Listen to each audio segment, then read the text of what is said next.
Bueno, hola, muy buenas tardes.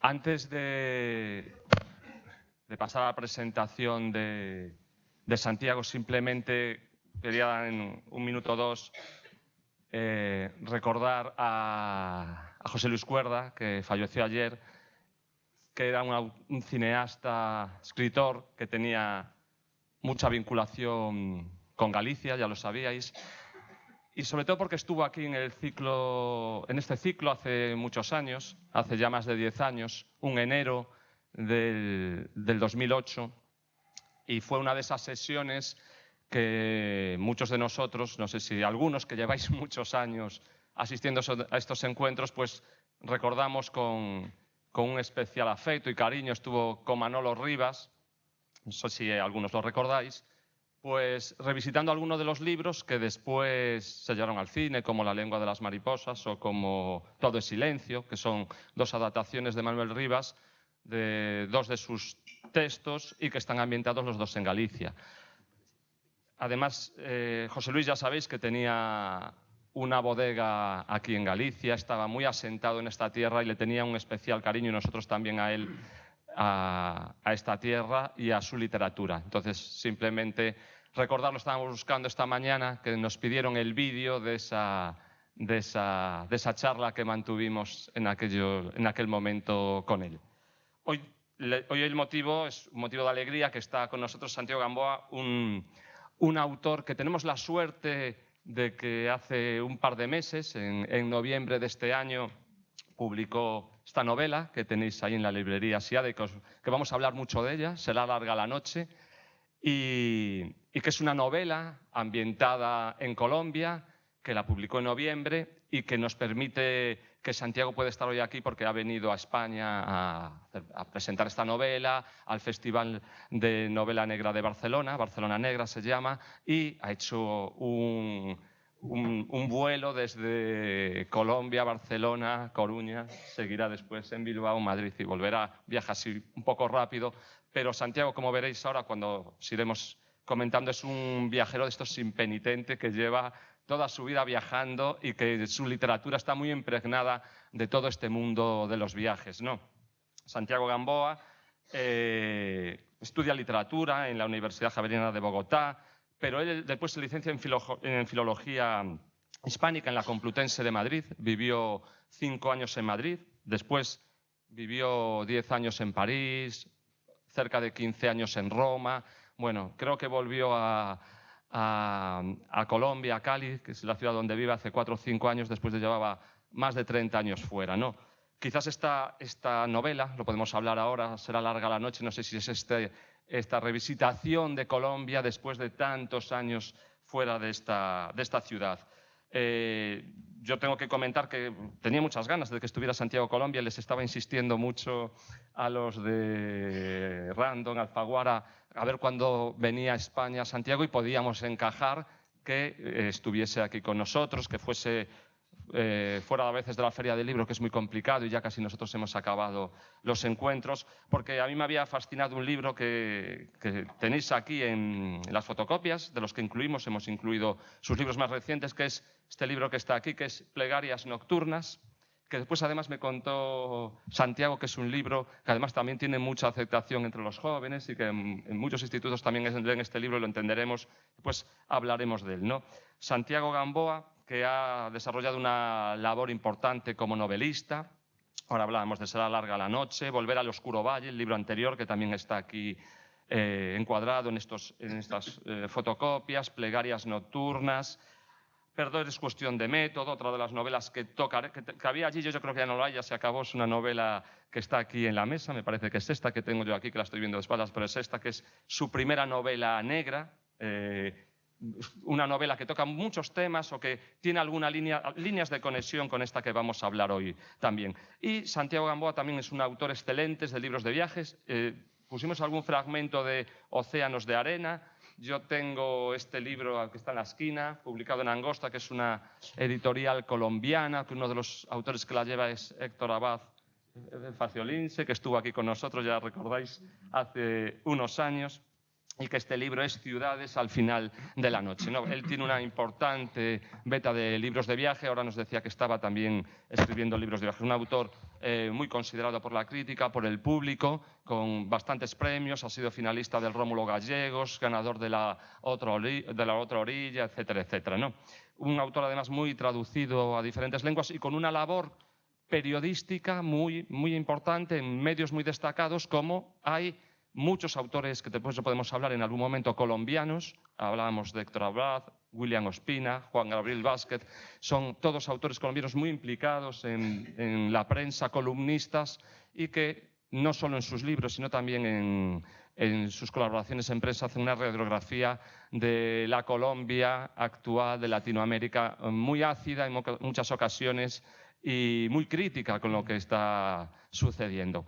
Pues para nosotros es un orgullo, una satisfacción muy grande tener a Santiago Gamboa hoy aquí. Le agradecemos que haya aceptado la invitación para estar aquí. Hola, moi boas tardes. Comentaba Javier o de José Luis Cuerda e podemos tamén, se vos apetece, lembrar a George Steiner, que tamén acaba de falecer, este gran humanista, que máis dunha vez o temos citado aquí nesta mesa, neste salón, e que realmente representaba ese gran humanismo e ese tamén desexo de encontro das humanidades coas ciencias e esas preocupacións polos clásicos, esa inquietude tamén por un mundo máis racional, máis ilustrado, máis culto e máis xusto. En Santiago Gamboa xa o dixo Javier, realmente esta experiencia que ten como lector é un lector moi amplo e moi diverso. Se a iso sumamos esa experiencia de periodista e de viaxeiro, pois realmente todo iso lle outorga unha formación e unha mirada e unha visión moi panorámica e moi ampla de observación, de coñecemento da sociedade contemporánea deste mundo que vivimos. Con toda esta experiencia tan rica, pois tece novelas de longo alento, xa leva unha produción longa e importante.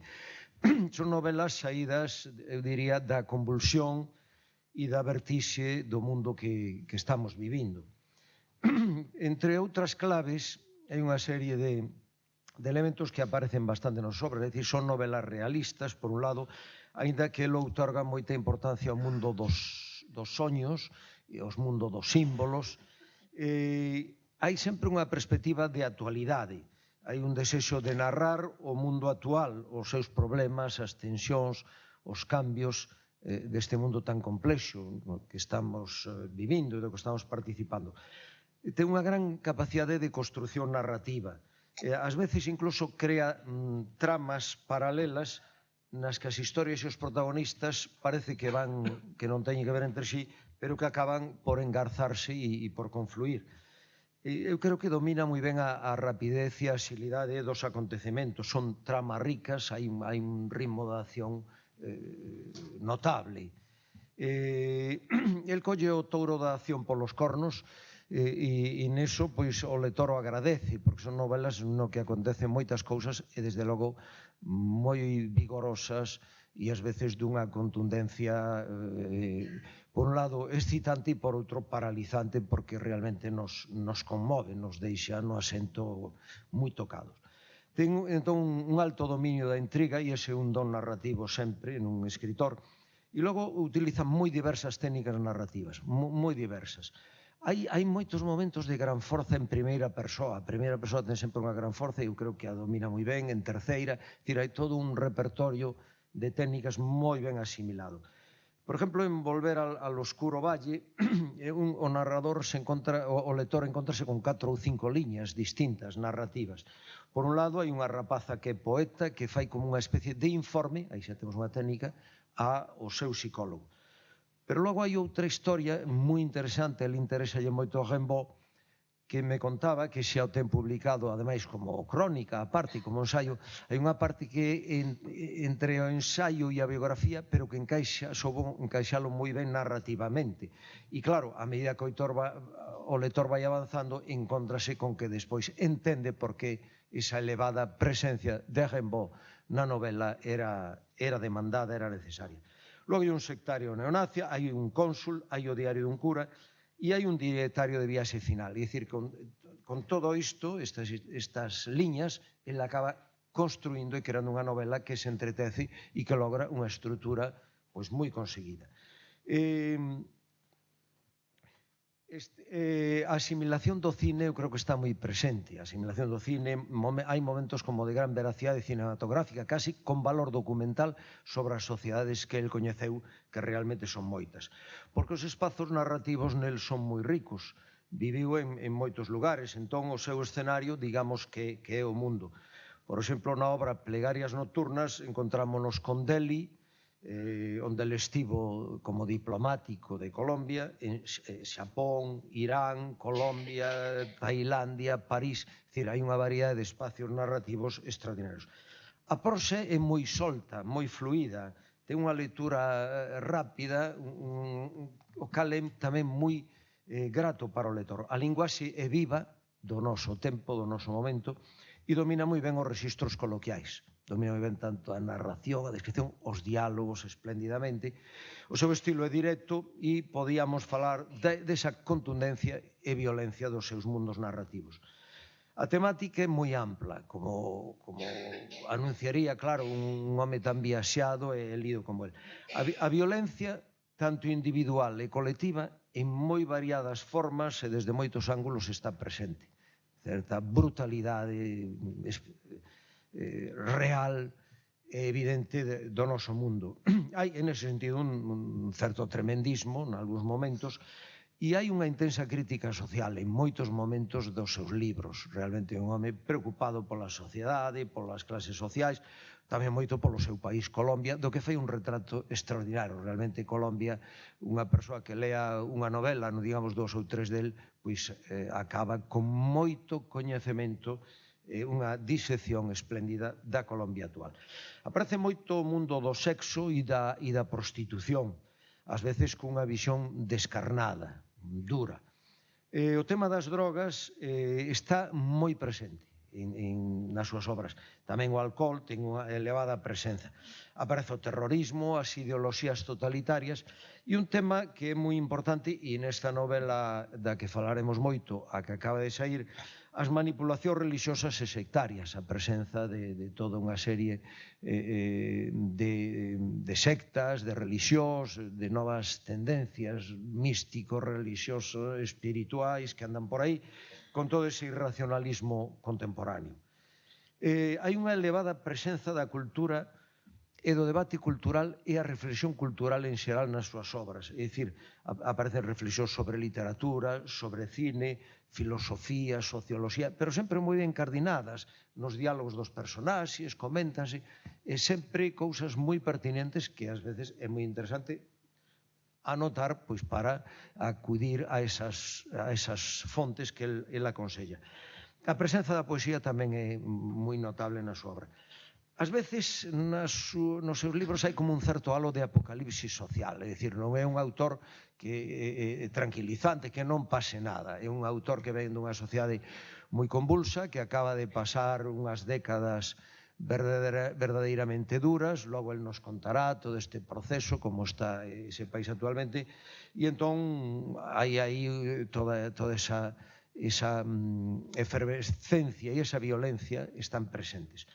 E logo hai unha cousa que é moi evidente na súa obra e é a presenza das máis variadas pulsións e emocións do ser humano. O ser humano é un animal moi complexo, moi complicado, e realmente iso se ve na súa obra.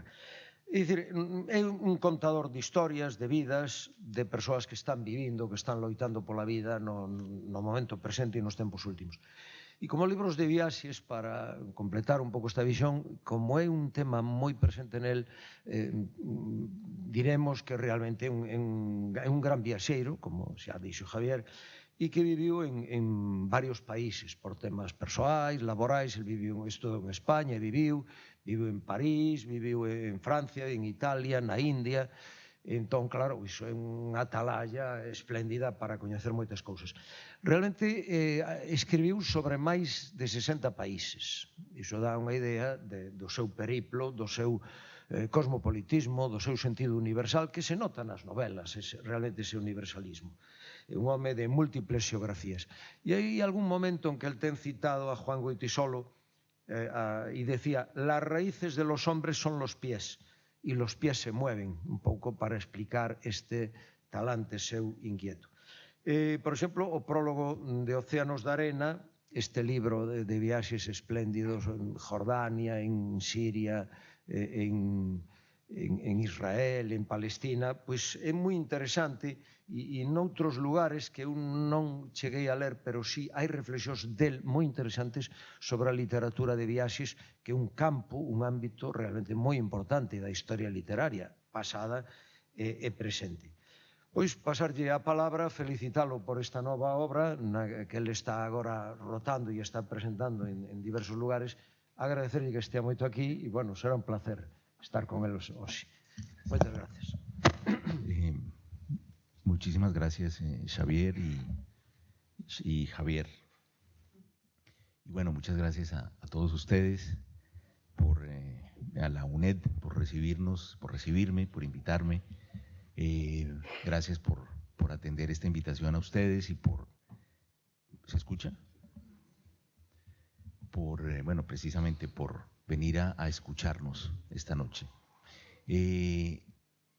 Quisiera también empezar por el principio, empezar diciendo unas palabras de recuerdo de José Luis Cuerda, a quien conocí también. Tuve la gran maravilla de haberlo conocido, de haber estado con él en un jurado. Ahora estaba yo pensando en qué jurado fue, no me logro acordar qué jurado era, pero me acuerdo que yo quería rápidamente que se acabaran las discusiones sobre quién iba a ganar el premio para seguir oyéndolo, para seguir hablando con él sobre cosas. Y recuerdo que tenía una fascinación, pues por otro lado nada asombrosa, porque se ve en sus guiones, pero él tenía una gran fascinación precisamente por el diálogo y por el diálogo estético y sencillo en las películas. Y entonces me acuerdo que un día estuvimos hablando, pues él y otras personas y yo, sobre grandes frases de películas, grandes momentos en donde una frase no necesariamente tiene que ser una frase inteligente, filosófica, profunda, sino una frase que puede ser incluso banal. Y recuerdo que él inmediatamente comenzó con una ametralladora a disparar grandes frases del cine, y una de las que recuerdo que le fascinaba a él era de Almodóvar. Él decía, qué bien dialoga Pedro, decía, qué bien dialoga Pedro. Y es una frase que ustedes probablemente todos recuerdan de la película Mujeres al borde de un ataque de nervios, en donde hay un momento final, un poco esta especie de reunión enloquecida en ese apartamento, y la actriz Rosy de Palma, que su papel es el de una mujer ingenua, enamoradiza, que un palestino le dejó en su apartamento una cantidad de material, digamos, subversivo, y entonces en un momento dado, claro, todo se supo, ella se metió en un lío terrible y le decía a las otras, decía, ay, es que lo que me ha hecho a mí el mundo árabe, ¿no? Es una maravilla, una maravilla. Recuerdo que esa frase le fascinaba a él. Y luego, pues claro, empezamos todos a recordar frases famosas, bueno, las más famosas del cine ya todos también las tenemos, ¿no? El famoso mañana será otro día, de Lo que el viento se llevó, y muchísimas tantas. Así que a José Luis Cuerda lo recuerdo por eso, y bueno, las películas de él también están llenas de esa fascinación por la frase que sabe. Yo inclusive viendo la última película de Almodóvar, Dolor y Gloria, recordaba a José Luis Cuerda en una de esas frases, porque hay una de esas, como de José Luis Cuerda, en un momento dado, no sé si vieron Dolor y Gloria, en el que la madre le está diciendo que por favor nunca la meta a ella en un guión, ¿no? Y dice, porque a mí eso de la autoficción no me gusta, le dice la mamá. Y él le dice, venga mamá, ¿qué vas a saber tú de autoficción? Le dice, una frase maravillosa. Y bueno, así que bueno, recordando a José Luis Cuerda con mucho cariño. Pero fíjate que tú mencionabas la muerte de Steiner, a quien por supuesto de lejos nunca conocí, pero sí leí. Y Steiner siempre en algún tipo de charla al público me gustaba recordar una frase suya, que es muy, pues como todo lo de Steiner, es muy inteligente, pero a su vez es de una gran sencillez y que sirve muy bien para comenzar a hablar de literatura, para comenzar a hablar de libros y para comenzar a hablar sobre todo de cómo se escriben los libros. Y es una frase muy sencilla. Steiner decía, hay dos tipos de libro, la Ilíada y la Odisea.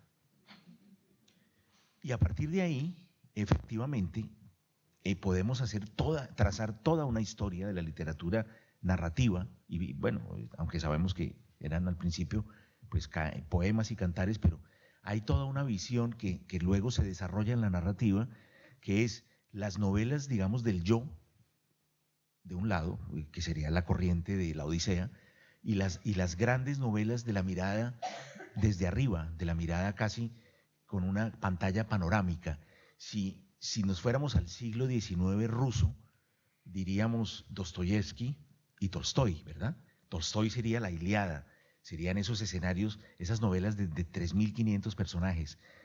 Dostoyevsky sería el Odiseo, el hombre preso, encarcelado dentro de sí mismo, buscando en el más allá respuestas y queriendo siempre sobreponerse a la vida y salir adelante.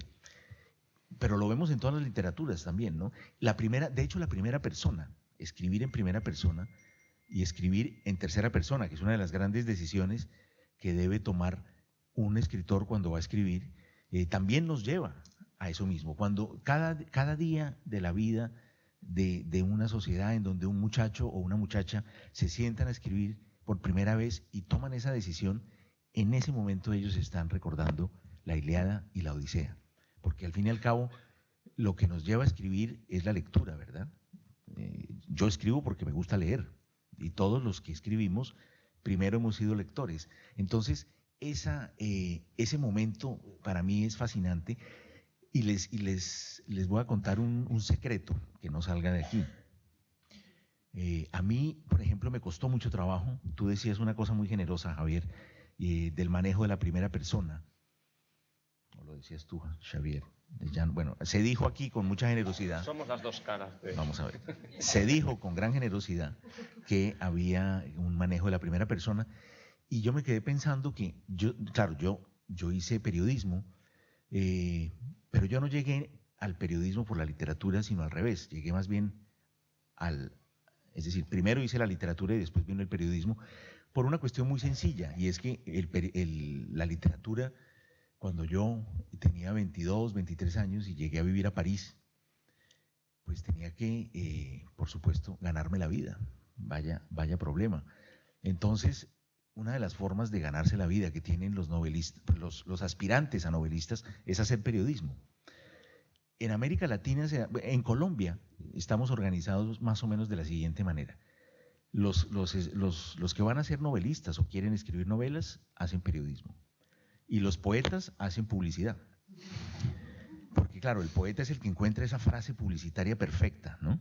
No sé, keep walking, para el whisky ese Johnny Walker. Es decir, ese tipo de, en 2, 3 palabras, encontrarle una frase que sea sonora, que permita, que sea de fácil recordación. Todo eso solo los poetas tienen esa relación con el lenguaje. El novelista le toca ir más bien y hacer periodismo, crónica, etcétera, hasta que un día publica una novela. Bueno, ustedes lo pueden inclusive ver literariamente esto. En La tía Julia y el escribidor, Vargas Llosa cuenta cómo también él, cuando el novelista era insolvente, el que lo mantenía era el periodista. Y de alguna manera, el periodismo, por lo menos en América Latina, fue, digamos, la caja menor de la literatura. De ahí salía el dinero para que los escritores insolventes pudieran seguir escribiendo novelas que no tenían éxito, hasta que finalmente alguno, no necesariamente a todos, pero a alguno de pronto le sonaba la flauta, y ya entonces el escritor pasaba a hacerse cargo de la economía doméstica. Entonces, en mi caso, fue así. Yo tuve que hacer periodismo para ganarme la vida. Y en periodismo, y yo no sé si haya periodistas en la sala, pero en periodismo la primera persona es algo que se gana con muchos años de trabajo. Es casi como una dignidad que se obtiene. No diría que al final de la carrera, pero sí se necesita haber pasado muchos años, porque porque no a todo el mundo en un periódico le permiten decir yo. Eso se gana con el criterio, con los años, etc. Entonces, claro, yo recuerdo que yo empecé a escribir novelas en tercera persona, pero con unas ganas de decir yo increíbles, ¿no?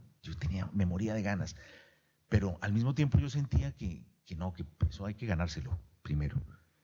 Pero después, porque se me confundían un poco los planos, pero al mismo tiempo me daba miedo la intimidad tan grande que da el decir yo, ¿verdad? Porque el lector lee, pero oye muy cerca, y entonces tiene tendencia, como es lógico, a creer que todo lo que está contando la novela es el autor que se lo está diciendo al oído, y por lo tanto es casi como la vida del autor. Por lo tanto, pareciera que la distancia esta de un poco de seguridad se queda abolida. Entonces yo decía, caramba, voy a escribir yo, pero tenía que buscar un intermedio. Entonces siempre me las ingeniaba para encontrar como una pequeña, y ahí está lo que tú señalabas, Xavier, esa necesidad, por ejemplo, utilizar el yo, pero a través de un diario. Entonces es el diario de un personaje.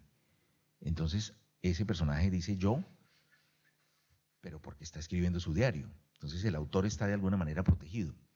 Luego otro personaje escribe no sé si alguno de ustedes ha tenido, espero que no, la necesidad de acudir a un psicoanalista o a un psicólogo, inclusive con cierta urgencia. Por eso digo espero que no. Y a veces te dicen que escribas tu vida para ellos entender a ver por dónde viene el problema. No es para saber cómo escribes, es para saber quién eres y qué problema tienes, ¿no? Entonces eso también es un formato que crea una distancia, ¿verdad? Bueno, hay muchos. Entonces están las cartas también. Las cartas permiten hacer un yo de alguna manera con una cierta distancia. Pero bueno, en otras ya no queda más remedio que lanzarse al agua con el yo. Y vienen entonces, como es lógico, vienen muchas veces, el retorno de esos libros es una serie de lectores que me miran y me dicen, pero tú hiciste, pero tú viajaste, pero tú mataste a alguien de verdad, o tú hiciste estas cosas. Y yo digo, no, a mí se me ocurren todas esas cosas, precisamente para no matar a nadie, precisamente para hacer todo lo contrario, ¿no? y yo espero que quienes las lean también, porque al fin y al cabo, a mí me gusta la literatura que se incorpora a la vida, a mi vida como lector. A mí lo que me gusta leer son los libros que me pasan, no que solamente los leo, sino que me pasan y que luego se quedan en mi memoria como si yo lo hubiera vivido.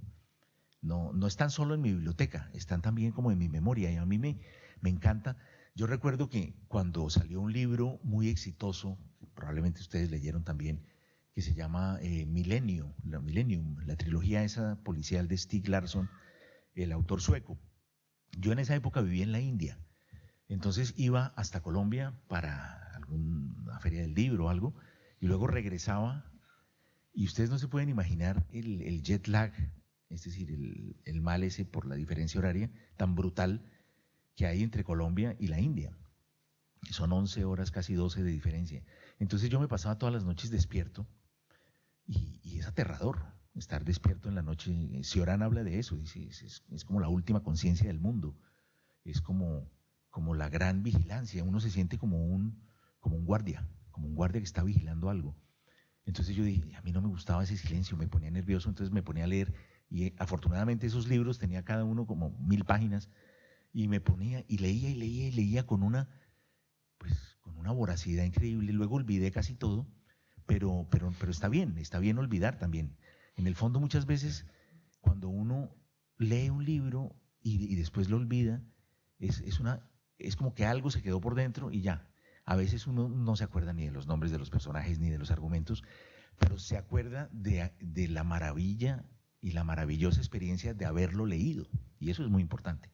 Y después, la primera vez que yo fui a Suecia, nunca había ido a Suecia, no estaba como...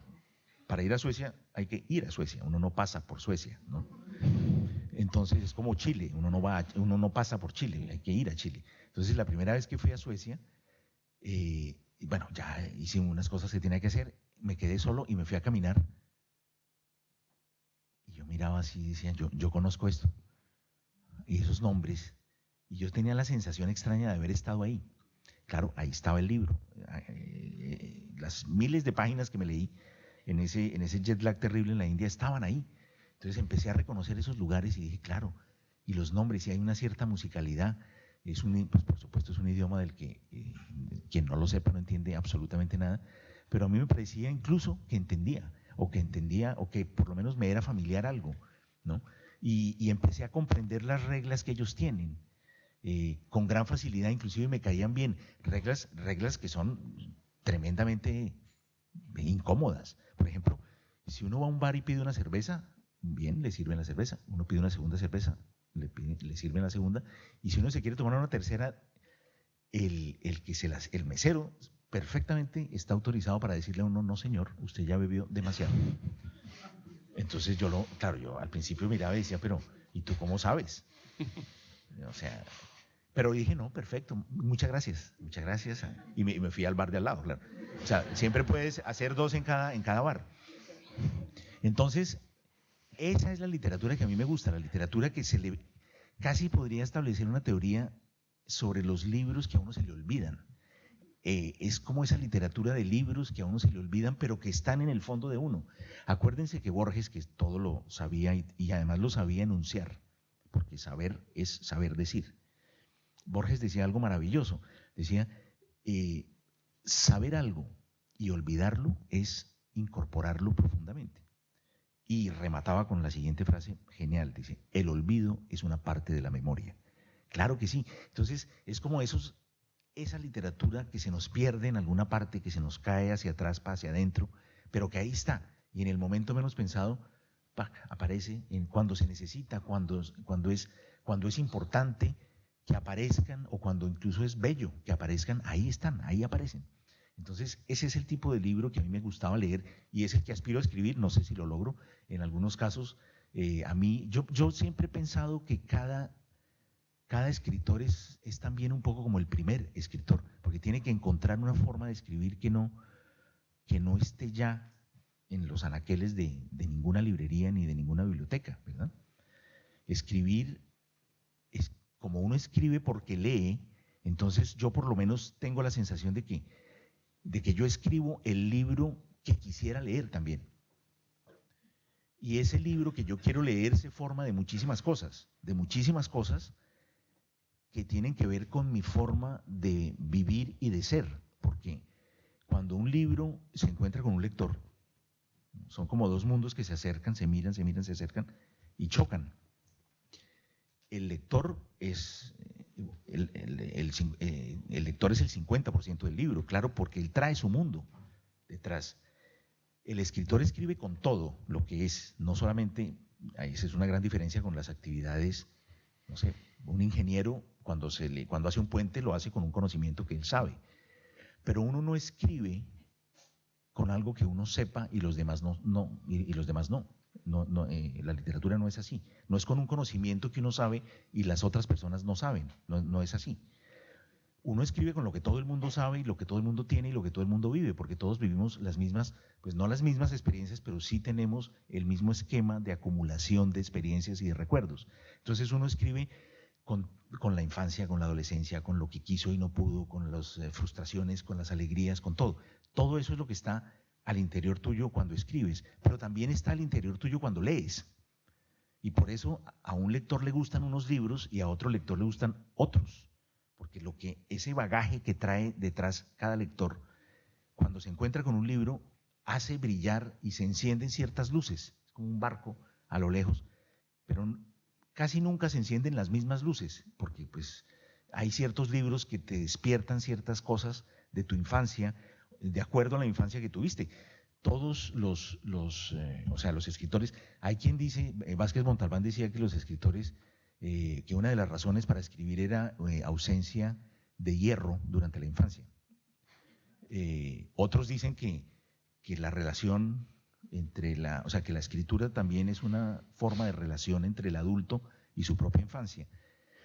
Pero también el lector lee y le da prioridad en su vida y en sus afectos a los libros que responden a sus necesidades vitales. Por eso yo siempre, desde que tengo 12 años y hablo de libros con otros, siempre he sabido que uno no puede convencer a nadie de que le guste un libro. Es como si, es tan inútil como intentar convencer a alguien de que le guste un sabor que no le gusta. A mí me gusta el sabor del mango y a ti no. Y nos podemos pasar 12 horas discutiendo y ninguno le va a ganar al otro. Con los libros a mí me parece que es lo mismo. Podemos discutir, claro, uno tiene tendencia con un libro a decir es malo cuando a uno no le gusta, ¿verdad? Entonces después uno argumenta por qué es malo, pero en realidad uno lo que está argumentando es porque a mí no me gusta. Pero la otra persona dice, pero es que a mí me gusta por los mismos motivos por los que a ti no te gusta. Y precisamente por eso es que somos diferentes, ¿no? Entonces ese bagaje que está detrás del que escribe se encuentra, es un encuentro de dos mundos que explotan. ¡Pac! Entonces, cuando yo escribo, pues yo digo, bueno, yo quiero hacer un libro que tenga esto, que se parezca a esto, que tenga como una música de fondo así. Las lecturas importantes vienen en ese momento a hablarle a uno como un eco, y no sé, 11% de Kafka, 8% de Stevenson, la poesía de Rimbaud, 14,3%. Y uno va sumando, pero también esa tarde, cuando yo tenía 11 años y pasó esto, que todavía me resuena, o esa palabra que no dije y no la dije y ahora me pesa y me acompaña. Es decir, todas esas cosas que uno es profundamente, es lo que uno tiene como en los brazos, en la mente, cuando está escribiendo. Entonces, el libro que uno escribe solo lo puede escribir uno, y nada le puede ayudar a escribir eso distinto a uno mismo, ¿no? Por eso digo yo a veces, ser escritor consiste en ser el primer escritor, en ser. Rulfo decía una cosa, claro, es una frase, ustedes saben que uno de los subgéneros de la literatura es responder a la pregunta ¿por qué escribe? Muchos autores tienen respuestas brillantes. Rulfo es el autor de tal vez, por lo menos la que más se parece a lo que yo creo. Está expresada también al estilo un poco butad, como decir una frase ingeniosa y humorística. Señor Rulfo, ¿y usted por qué escribió Pedro Páramo? Y Rulfo contesta, porque me faltaba en mi biblioteca. A mí me parece genial, porque en el fondo, pues es una frase, digamos, de estas que busca ser ingeniosa, pero al mismo tiempo describe exactamente lo que les estaba diciendo antes. Es que el escritor escribe el libro que le falta en su biblioteca. Por eso solo lo puede escribir él. Cuando ustedes, habrá muchos de ustedes que escriben, cuando ustedes escriben lo que les gustaría leer y que por lo tanto no tienen. Ahí está, es como un hueco en la biblioteca. Ahí está el hueco esperando para el libro, que es ese 11% de Kafka y 8% de tal y tal, que solo puedo escribir yo. Y ese hueco no se va a llenar hasta que yo no escriba el libro, ¿no? Entonces, esa forma de escribir es la que a mí me parece que está reflejada en esa frase de Rulfo. Hay una muy ingeniosa, hablando de respuestas a eso, paréntesis, que es de la escritora francesa Françoise Sagan. Es una de las más ingeniosas esta. Y también es muy verde. Es que a veces yo me he dado cuenta que lo más ingenioso y que parece más artificial, en el fondo es lo más verdadero. Fíjense en esta respuesta que dio Françoise Sagan. Señora Françoise Sagan, ¿usted por qué escribe? Y dice, yo escribo para saber lo que escribiría si escribiera. Fíjense, es una maravilla. Es una maravilla. Y tiene razón, mucha gente escribe en mi caso, yo sé profundamente que no es así, pero conozco muchas personas que dicen, a ver, ¿y si yo intentara hacer esto? De hecho, yo alguna vez, Perder es cuestión de método, mi primera novela, que además es una novela negra, y ya hablaré un poco de eso, estoy hablando mucho. No, al contrario. No. ¿Sí? Encantados. Pero me interrumpes con preguntas, sí, eso no es sí, un diálogo. Sí. Mi primera novela, un día un escritor mexicano que se llama Paco Ignacio Taibo llegó y me dijo, oye, Gamboa, ¿por qué en Colombia no hay novelas negras? Y yo le dije, ¿cómo que no hay? Me dijo, no, yo formo parte, soy presidente de la Asociación internacional de autores de novela negra y hemos hecho una investigación y no hay. Y yo le dije, ¿pero estás seguro? Pues mira, no sé qué, y me sacó. Entonces como por hacer una broma, le dije, dame un año y yo escribo una. Entonces me dijo, órale, órale. Y yo me fui y como por seguir un poco la broma, empecé a escribir un párrafo, otro, 3 páginas. Y cuando me di cuenta, iba por la mitad de una novela que era una novela negra. Entonces empecé a pensar, una novela negra, ¿qué es una novela negra? Pues es una novela en donde hay un enigma, donde hay un crimen, donde alguien intenta resolver un crimen y qué fue lo que pasó. Y empecé a pensar un poco en el género.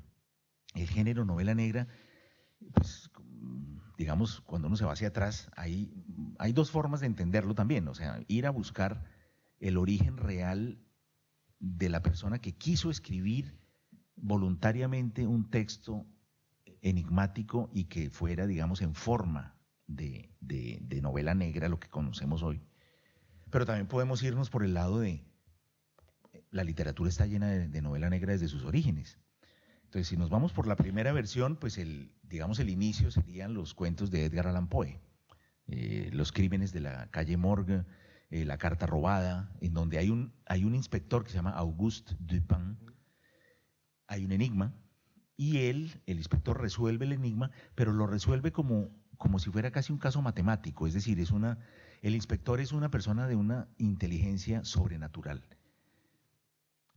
Si nos vamos a otra versión de cuáles son los orígenes y busquemos un poco ese patrón de detective que trata de resolver un enigma, pues podemos inclusive concluir que Edipo Rey pues puede ser visto así, porque Edipo se pasa todo el tiempo buscando al asesino de su padre y resulta que es él. O sea, el detective y el asesino son la misma persona en Edipo Rey. Eso es genial. Eso no lo ha escrito absolutamente nadie más después, ¿verdad?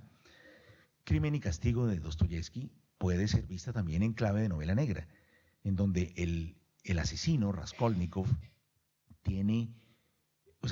el detective se sienta a esperar que la culpa obligue al asesino a entregarse. Pero eso es genial también. O sea, hay un crimen, hay toda una elucidación moral sobre la vida y la existencia de la maldad. En el fondo, crimen y castigo también podría llamarse algo así como lo que el bien le debe al mal, ¿no? Porque es una reflexión muy profunda sobre los falsos. Hace poco hablaba con Javier Cercas y un personaje de una novela de él dice, es que los malos, los verdaderos malos son los falsos buenos. Y los verdaderos buenos son los falsos malos, ¿verdad? Entonces empiezan esos matices. Ahora, yo decía también, bueno, pero la novela negra proviene sobre todo de esa mirada anglosajona, protestante, en donde el bien está instalado en la sociedad, todo el mundo está produciendo, todo el mundo está tranquilo y todo el mundo es bueno. Y de pronto hay un crimen, anomalía, ¿quién fue? Enigma.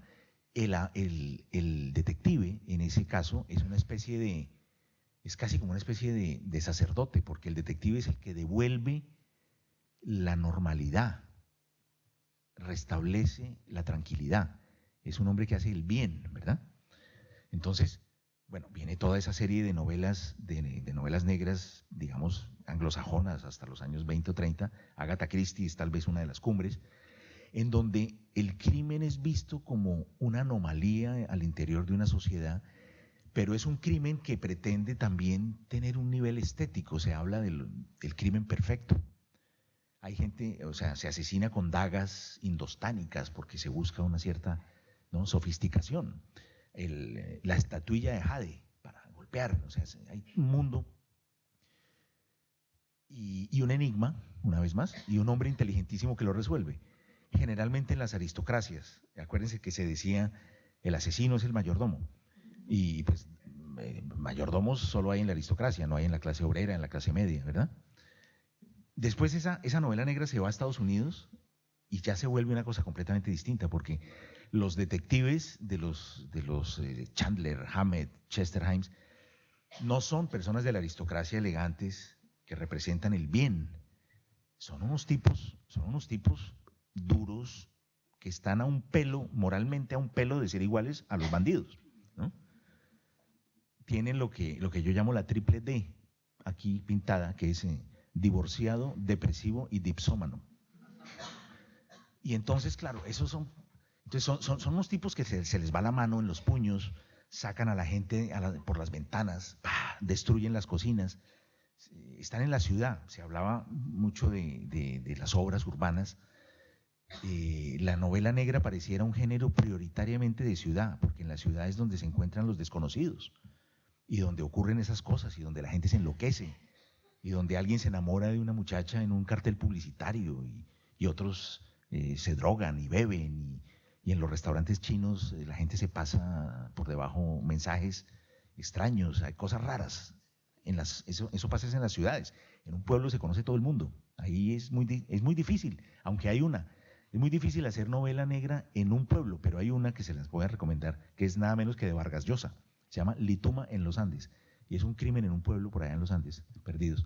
Entonces, este tipo de novela es mucho más cercana a la realidad, porque precisamente como el detective es una persona casi tan marginal como los bandidos, entonces te permite tomar una fotografía de lo que es esa sociedad. Si ustedes leen pues cualquiera de las novelas de Chandler o cualquiera de las novelas de Chester Himes, que por cierto Chester Himes fue plagiado nada menos que por Faulkner en una novela que en Faulkner se llama Santuario. Pero entonces ustedes en esas novelas ven lo que pasaba en los barrios duros de las ciudades, Baltimore, Nueva Orleans. ¿Cuál era el problema ahí? ¿Quiénes eran los malos? ¿Quiénes eran los buenos? ¿Cómo era el problema con la inmigración? ¿Cuál era el nivel de violencia que había en esa sociedad? ¿Y por qué? Eso se ve en las novelas negras. En las de Agatha Christie no se ve. Las de Agatha Christie son al interior, hay novelas de Agatha Christie dentro de un tren, dentro de un barco, dentro de una casa, una mansión. O sea, no son novelas sociológicas.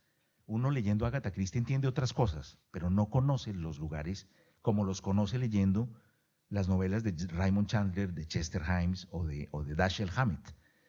Entonces ahí se ve todo, se ven los bares a qué hora cerraban, qué cosas estaban prohibidas, ¿no? ¿Quién llamaba en algún momento de la noche?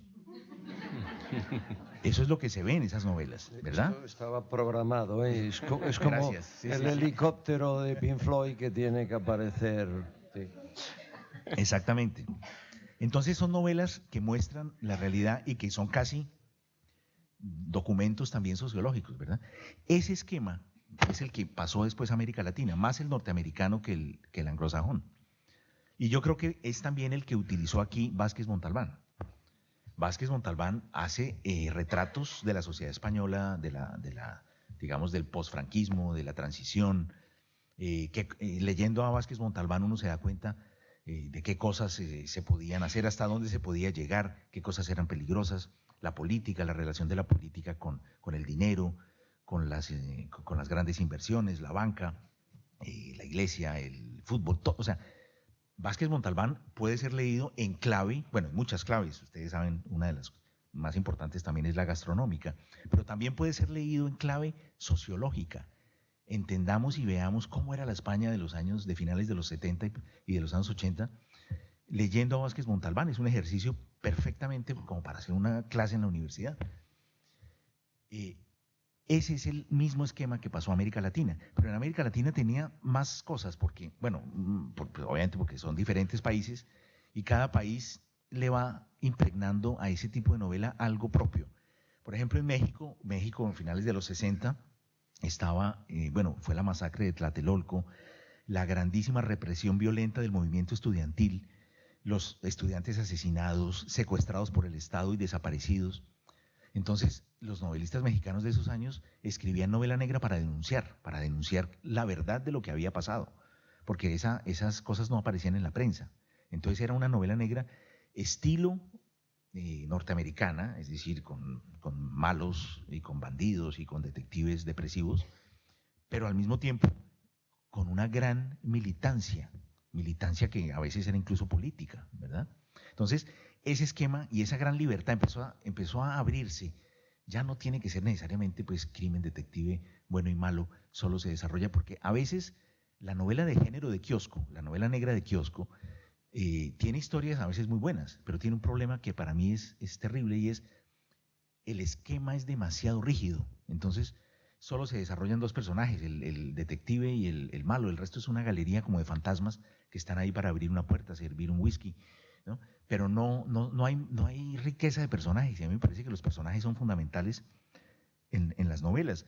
De hecho, yo tengo tendencia a juzgar a un autor por el modo en que trata a sus personajes secundarios. No sé si esto sea una opción política también, puede ser. Pero novelista que trate mal a sus personajes secundarios, a mí no me gusta. Yo no lo quiero volver a leer, ¿no?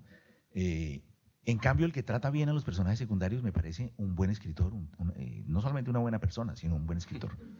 Y ahí está Flaubert y están muchos otros.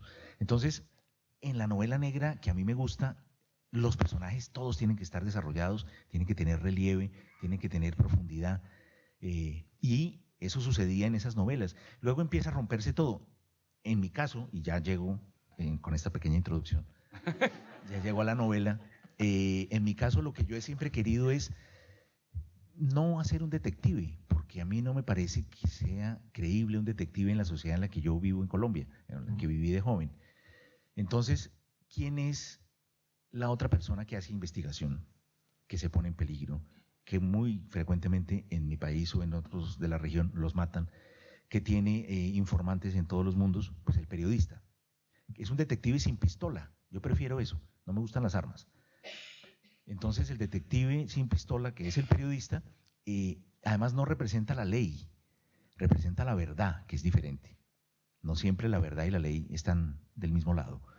Entonces me parece muchísimo más creíble, muchísimo más, para el lector es mucho más persuasivo una figura así. Y entonces, bueno, tengo mi periodista, tengo la situación, y ya luego hay otra vez dos posibilidades, que es, una vez más, la intención del autor. ¿Qué es una novela negra latinoamericana? Pueden ser dos cosas. El que quiso escribir una novela negra, en cuyo caso, pues muy bien, vamos a leerla, y el que quiso escribir una novela realista sobre el país en el que vive. Y entonces ahí se vuelve novela negra, pero porque la realidad del país es negra, no porque él quiera escribir una novela negra. Y a esas yo las llamo novelas negras involuntarias. Por ejemplo, tal vez ustedes conocen una novela de un compatriota mío, de Juan Gabriel Vázquez, que se llama El ruido de las cosas al caer. Esa, por ejemplo, y a Juan Gabriel le hace mucha gracia, yo la tengo clasificada como novela negra involuntaria, porque él escribe sobre la realidad de Colombia, y la realidad de Colombia pues es muy negra, entonces le salió así. Es como si Galdós hubiera nacido en México o en Colombia, pues sería un autor de novela negra, ¿no? Entonces, esa otra, digamos, forma de escribir la novela negra, cuando el autor es consciente, como es mi caso, en Será larga la noche y en Perder es cuestión de método, pues escribir novela negra es un modo de escribir también.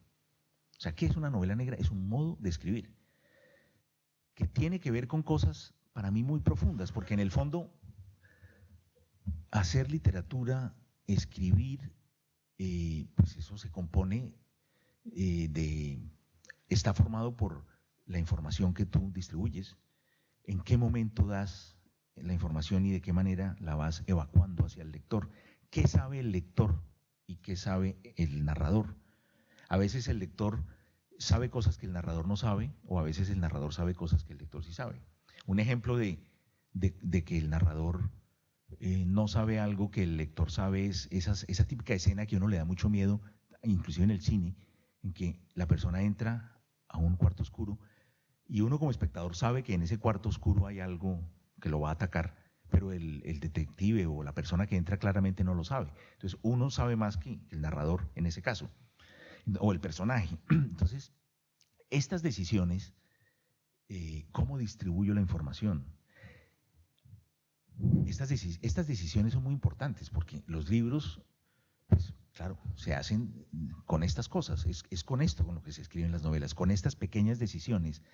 Cuando uno decide, bueno, tal personaje en algún momento debe cruzar la calle, entrar a la cafetería y contarle a alguien un secreto que me va a permitir a mí que esa otra persona, a su vez, comprenda algo, pero entonces además esté en peligro.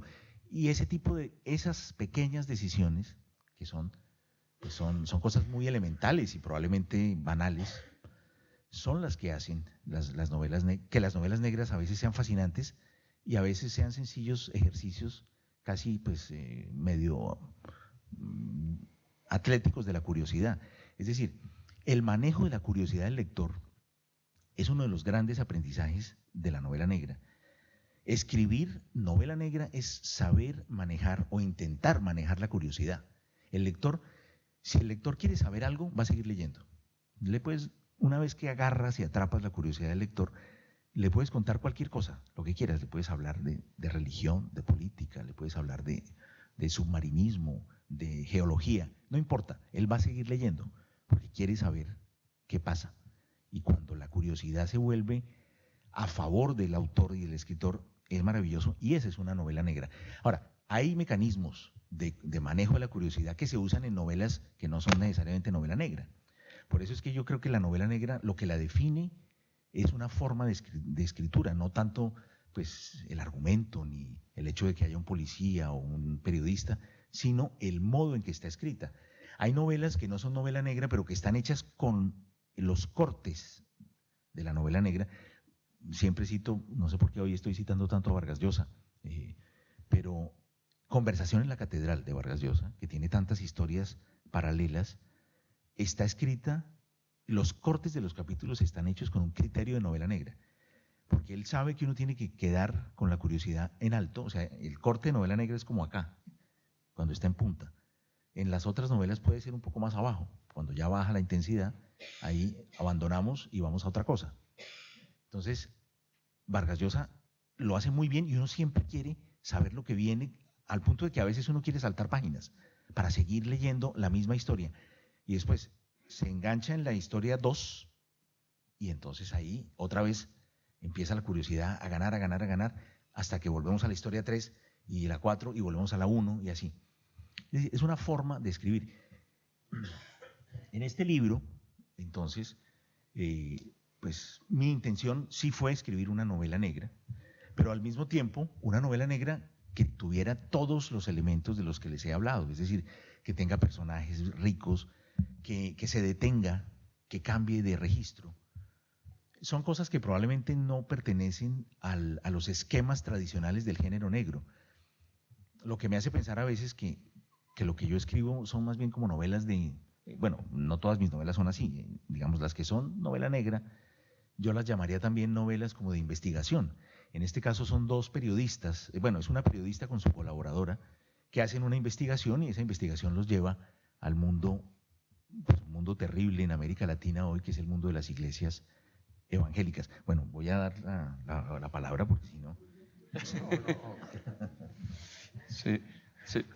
Bueno, yo te iba a preguntar por ese mundo, claro, fascinante y tan negro, que te preguntaba otro día en la radio de las iglesias evangélicas cristianas que aparecen en la novela, que es un mundo que podríamos decir que es un mundo sucedáneo de los cárteles de la droga, narcotizan también a sus fieles, es un mundo pseudopolítico que ha tenido muchísimas implicaciones, tú cuentas en alguna ocasión, en América Latina, en elecciones y en otros lugares, no en Brasil. Entonces, ¿por qué te interesaba este tema de las iglesias evangélicas? Si es algo que tú te encontraste a tu vuelta a Colombia. Exactamente. Radiografía bien la sociedad colombiana, por otra parte. Bueno, hay una situación en Colombia que algunos de ustedes tal vez sepan, y es que hace poco, hace 3 años, se firmó un acuerdo de paz entre el Estado colombiano y la guerrilla más grande de Colombia, que eran las FARC, las Fuerzas Armadas Revolucionarias de Colombia, que tenía más o menos entre 8 y 15.000 hombres armados, pero sobre todo una gran presencia territorial. Ahora, tener 8 y 15.000 hombres armados quiere decir soldados combatiendo, pero eso implica también tener por lo menos unas 30.000 personas más en el apoyo y en la logística, etcétera. Es decir, era una guerrilla que, bueno, tenía 50 años de estar haciendo eso, y se logró la paz con esa, se logró hacer un acuerdo de paz con esa guerrilla, y esa guerrilla se desmovilizó y se convirtió en un partido político. Entonces, si hace 10 años esa guerrilla secuestraba, ustedes tal vez oyeron el caso de Ingrid Betancourt, que fue uno de los más, en fin, internacionalmente sonados, hoy están en el Congreso, tienen curules en el Congreso de la República y en el Senado, y pues obviamente, claro, pues quienes hemos defendido ese acuerdo de paz, pues consideramos que es mucho mejor que estén sentados en el Senado y en el Congreso de la República y no pues echando tiros en las montañas. Entonces, yo volví a Colombia después de todo ese periplo que hice, en fin, en realidad yo no tenía planeado pasarme la vida en otras partes, yo no soy en realidad lo que yo he sido es como un quedado, yo me he ido quedando en los sitios, ¿no? Y luego ya me voy cuando pues algún motivo específico me hace cambiar, pero no responde como a un proyecto, digamos, rigurosamente trazado.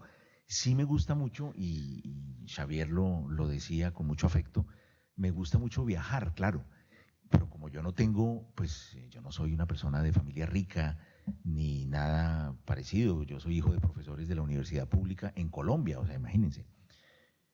Pero entonces me he tenido que ingeniar para que lo que me gusta hacer se vuelva trabajo. Entonces, como ya les dije, el modo en que estamos organizados, de los escritores somos periodistas, entonces yo me las ingenié para escribir crónicas de viaje y logré pues convencer a periódicos de que me enviaran a diferentes lugares, y eso me permitió pues hacer eso. Pero entonces yo regresé a Colombia en el año 2015, un año antes de que se firmaran los acuerdos de paz, y viví como muy de cerca todo ese proceso.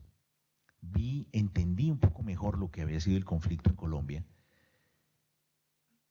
y por supuesto me entregué en cuerpo y alma a la protección y digamos, a la promoción de ese acuerdo de paz, porque increíblemente, aunque ustedes no lo crean, la mitad de la sociedad colombiana no quería ese acuerdo de paz, y no querían el acuerdo de paz, pues movilizados de alguna manera por supuesto, pues por la derecha colombiana, que siempre encontraba que en el acuerdo de paz había como olores un poco progresistas y como de izquierda, entonces no le parecía correcto. Y uno de los agentes que a mí me pareció realmente asombroso, que más se oponían al acuerdo de paz, eran las iglesias evangélicas. Cuando digo iglesias evangélicas, yo sé que acá en Europa, felizmente ustedes no son muy familiares con eso. Las iglesias evangélicas son unas iglesias, digamos, post-reforma, post-Lutero, que solo se basan, ellos se llaman cristianos, nosotros somos cristianos, dicen. Ellos se basan en el Nuevo Testamento solamente, y son, digamos, lecturas e interpretaciones, pues como es el Nuevo Testamento, de la vida de Cristo y de Jesús, con unas, con unas hipótesis que a veces es, digamos, puro surrealismo, ¿no? Hay algunas que adoran las serpientes, porque en algún momento han encontrado que pasó una serpiente en el Nuevo Testamento, entonces adoran las serpientes y se hacen picar por serpientes. Bueno, hay todo tipo, todas las versiones que ustedes quieran. Están, bueno, los de la última, los del último día de Cristo, los del día final los nombres también de cada iglesia.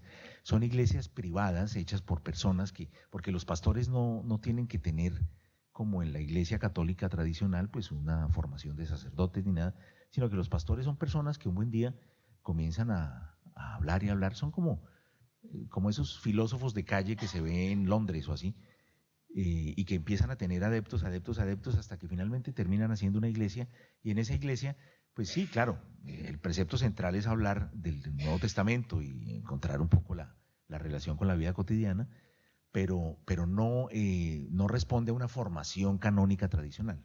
Entonces, estas iglesias tienen también muchas características. Una de ellas es que fueron llevadas a América Latina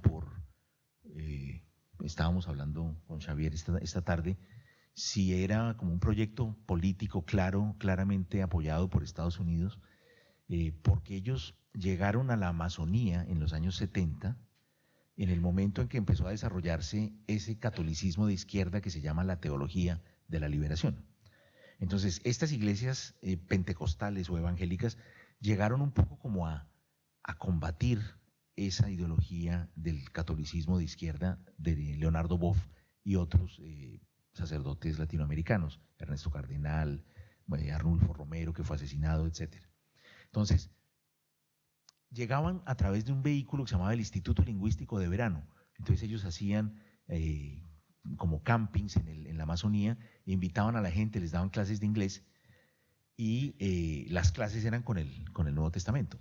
Entonces por ahí empezaba ¿no? Por eso empezó en Brasil. Por eso en Brasil es donde más fuerza tienen. Bueno, ustedes, el monstruo este que tienen de presidente en Brasil, Bolsonaro, fue elegido con el apoyo entusiasta de las iglesias evangélicas. Pues yo creo que Brasil es el país más afectado. Ustedes han visto que todos los jugadores de fútbol brasileños cuando meten un gol hacen así como señalando hacia arriba. Es una de las demostraciones de esa pertenencia a iglesias evangélicas. Claro, eso es lo menos importante. El problema, todo el mundo tiene pues obviamente la libertad para ejercer su espiritualidad, ni más faltaba, de la manera como mejor le convenga. Yo no soy creyente, mi espiritualidad yo la proyecto sobre otras cosas, la poesía, la literatura, la música, la amistad, pero hay mucha gente, y a mí me parece bellísimo y muy respetable, que lo hace con las religiones. Y eso está muy bien, e inclusive con las iglesias evangélicas. El problema es que estos pastores se empiezan a convertir en pequeños caciques políticos, porque ellos tienen una gran sujeción. Las sesiones, las conferencias, porque eso no se llaman misas, sino son como conferencias, están llenas de emociones y parecen casi como obras de teatro de Ionesco, como de teatro del absurdo, porque hay de todo. En el escenario además hay una enorme puesta en escena, hay luces, apagan, sale humo, baja una cruz iluminada, vuelve y se va, música. El pastor tiene uno de estos como los árbitros de fútbol, tiene un micrófono aquí en la boca y el pastor termina sudando como un cantante después de un concierto de rock, ¿no? Y atraviesa el escenario por lo menos 400 veces durante la charla y sube gente y baja gente y hay una que está poseída por el demonio y entonces está así con el pelo por acá y entonces de pronto el pastor se para y le dice al público: porque nosotros odiamos a Satanás, ¿verdad? Te odio, Satanás. Y todos se levantan enrojecidos y dicen: te odio, Satanás. Es una representación muy completa y muy poderosa, pero al mismo tiempo, pues imagínense el poder que tiene ese pastor sobre la gente, que no es necesariamente la gente más educada, desgraciadamente. No es la gente que tiene más capacidad económica en absoluto, es sobre todo gente que viene de barrios muy pobres, gente que ha convivido con la violencia intrafamiliar, con la violencia de género, con la prostitución, con el alcoholismo, con las drogas. Es un mundo muy duro. Entonces, pues el sacerdote, un buen día el pastor le vende 3.000 votos al cacique de la región político, lo trae al escenario y le dice a la gente: el próximo domingo todos vamos a votar por este señor, porque Cristo está en su corazón. Y todo el mundo dice: sí, perfecto, listo. Entonces, después él me tiene que pagar a mí. Y así comienza todo. Bueno, y esto es una de las cosas más suavecitas. A partir de ahí hay todo lo que ustedes quieran, hasta lavado de dinero, porque las iglesias evangélicas también pueden ser vistas como captadoras de dinero, ¿verdad?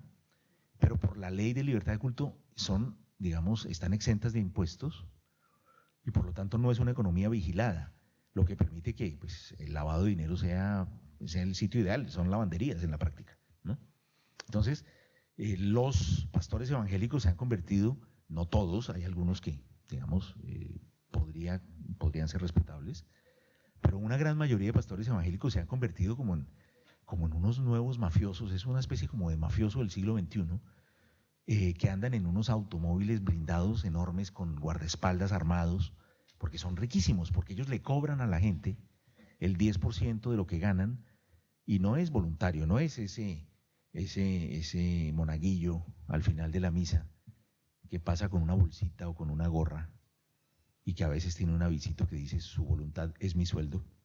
No, esto es el 10% de lo que usted gana para ser recibido en la iglesia.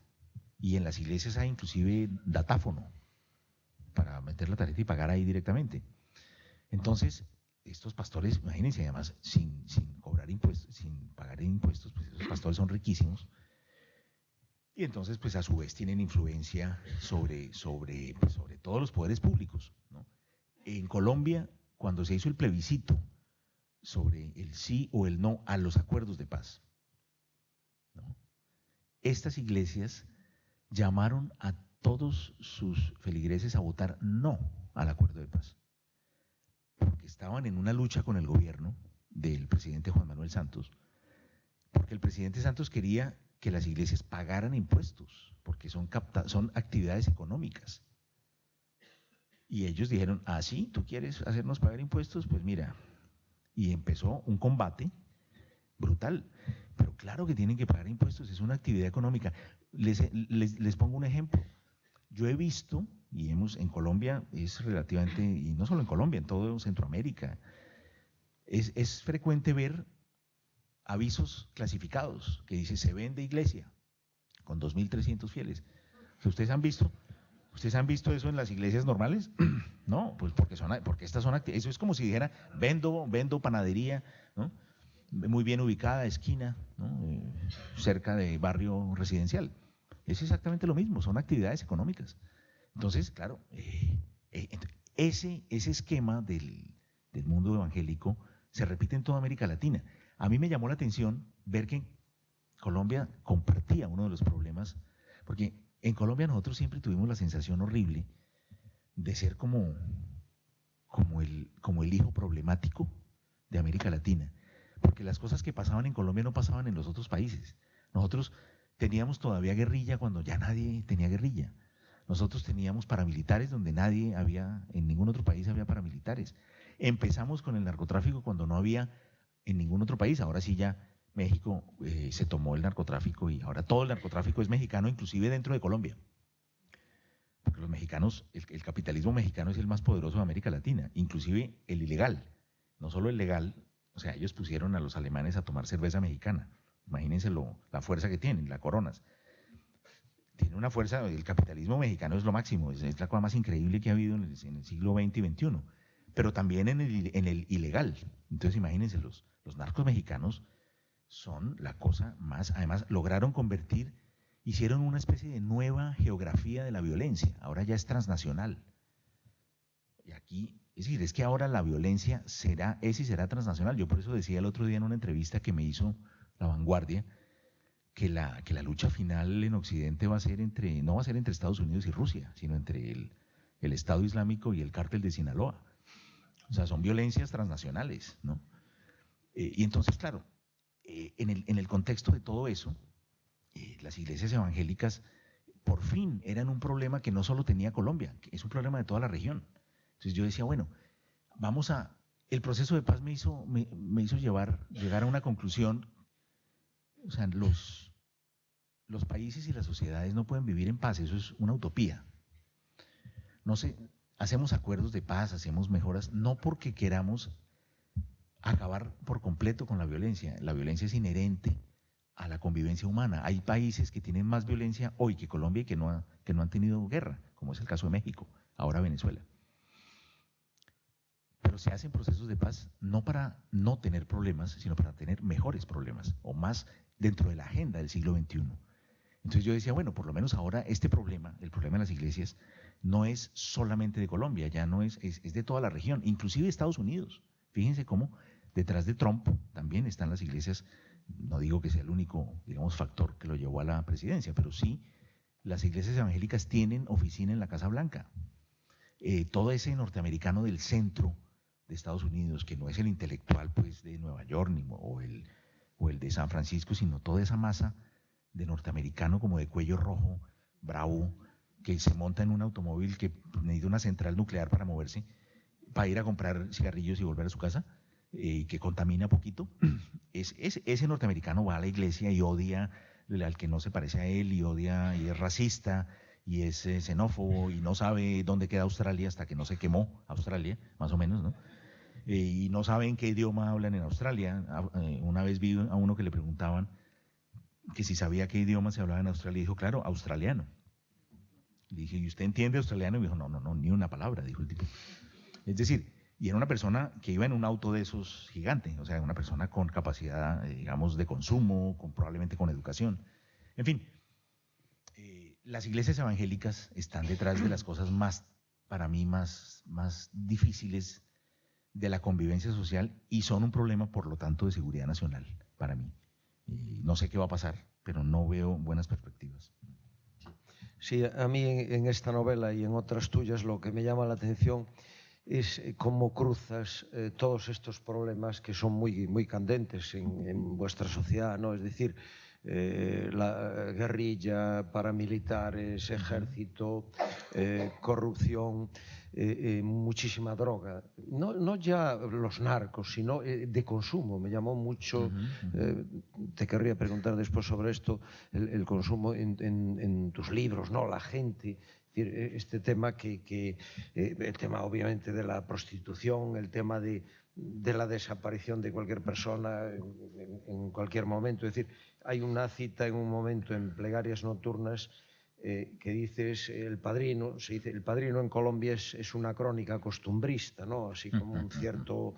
Entonces, lo que me ha llamado la atención es todo esto. La pregunta sería...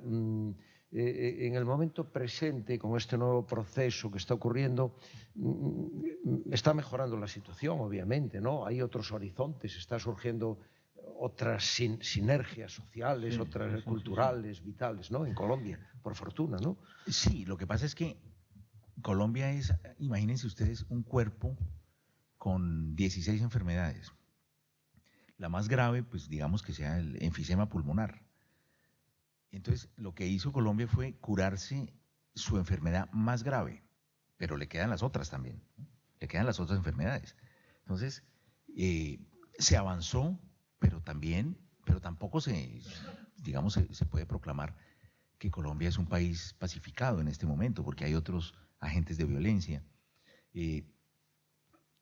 Efectivamente, han también nacido nuevas pequeñas violencias que no son tan pequeñas, y es que el paramilitarismo, que es esa expresión armada un poco de la ultraderecha, que ha sido financiada por los latifundistas sobre todo, y los ganaderos, aunque no todos los ganaderos son paramilitares, pero más o menos, es una fuerza que ahora está asesinando líderes sociales, que son esas personas que le ayudan a la gente pobre a organizarse, a decirle, mire, ustedes deberían tener un acueducto y si no lo tienen es porque un señor que era el alcalde se robó la plata. Entonces esa comunidad va y protesta. Entonces el exalcalde que se robó la plata manda a matar al líder social y para hacer eso pues habla con los paramilitares y les paga a ellos. O sea, son cosas, son violencias muy devastadoras porque precisamente golpean a las personas más importantes, los nervios centrales de las pequeñas organizaciones sociales de la clase media baja, de la miseria, de la pobreza. El acuerdo de paz, ¿por qué la derecha estaba en contra? Porque era un acuerdo de paz muy progresista, era un acuerdo de paz que mostraba que no solamente tenía como objetivo acabar el conflicto, sino también acabar con las causas del conflicto. Y las causas del conflicto son causas sociales, económicas, por supuesto. Y ahí era donde la gente de derecha decía, no, ok, que se acabe la paz. Pero la gente de derecha veía la paz como una especie de rendición. Y yo le decía, pero yo le decía a muchos, inclusive a familiares míos que son de derecha, yo pues no elegí dónde nacer. Y entonces, claro, yo les digo, pero es que, a ver, la violencia, o sea, un acuerdo de paz no consiste en que una parte se entrega a la otra, eso se llama capitulación. Si ustedes quieren al enemigo, porque uno no hace un proceso de paz con un amigo, ¿verdad? Uno hace con el enemigo. Entonces, el proceso de paz parte de la base de que los otros son tus enemigos. Entonces yo les decía, pero ningún par de enemigos hacen un proceso de paz para que uno de los dos levante las manos y le pongan esposas y se vaya para la cárcel. Claro que no. Si uno quiere meter a la cárcel a su enemigo, lo tiene que vencer militarmente. Y una vez que lo vence militarmente puede hacer lo que quiera. Lo puede fusilar o lo puede meter a la cárcel o inclusive lo puede perdonar si quiere. Pero es que cuando uno hace un proceso de paz es porque no pudo militarmente someter al otro. Ah, no, esto no lo entienden. Ellos consideran que la guerrilla básicamente debería haberse arrodillado y rendido y entregado las manos.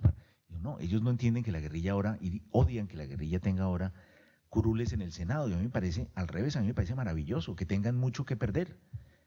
Porque yo no los considero, o sea, la guerrilla hizo muchas cosas. Una guerra de 50 años, por supuesto, pues está llena de irregularidades, llena de crímenes, llena de... En esos crímenes entró la guerrilla, entró el paramilitarismo e inclusive el ejército.